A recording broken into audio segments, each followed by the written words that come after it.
আর মিথ্যা চিরকাল দূর হতে থাকবে ইনশাআল্লাহ। বলে না আমরা সত্যের পথে আছি, আমরা সিরাতুল মুস্তাকিমের পথে আছি, আমরা আহলে সুন্নাত ওয়াল জামাত জান্নাতি পথে রয়েছি। আমাদের কিসের ভয়? কি বলেন, ভয় আছে? কোনো ভয় নাই, বুক ফুলিয়ে কথা বলবেন, হকের পথে থাকবেন ইনশাআল্লাহ।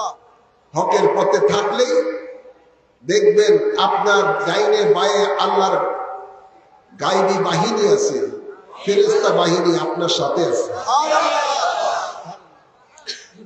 আছে না নাই? বলেন।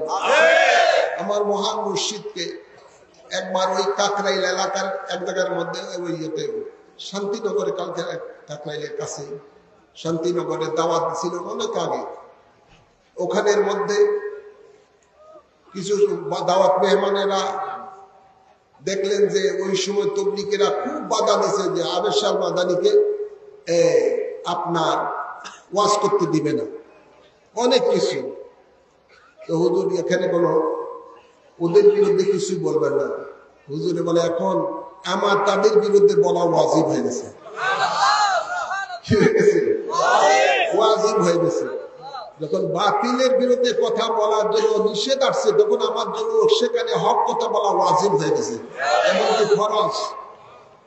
আবেশাল মাদানী রাদিয়াল্লাহু তাআলা আনহু একেবারে ইচ্ছা মতো বাতিলদেরকে ধোলাই করে দিলেন, এবং এক পর্যায়ে ওরা বেশ আক্রমণ করে, বেশ হত্যা অনেক কিছু করলো। যাই হোক, আল্লাহর ওলি কখনো ভয় বাতিলদেরকে কখনো ভয় করে না। সুতরাং আমরা কেন করব?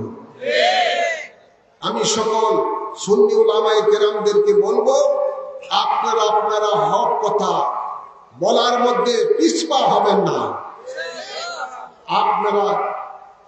আপনারা সকলে আপনার হকের পথে রয়েছেন, হক কথা বলে যাবেন ইনশাআল্লাহ। বলেন। আমার আজকের আলোচনা এখানে মূল হলো লাকাদ কানা লাকুম ফি রাসূলিল্লাহি উসওয়াতুন হাসানাহ। সুতরাং আমরা যেন রাসূলের পাকের সেই উসওয়াতুল হাসানার আলোকে নিজের জীবনকে গড়ি, নিজের পরিবারকে গড়ি, নিজের সমাজকে গড়ি এবং রাষ্ট্রকে গড়ার জন্য আমরা যেন কাজ করে যাই। আল্লাহ কবুল করুন, আমিন বলেন। আলোচনা আর দীর্ঘায়িত করছি না, ইনশাআল্লাহ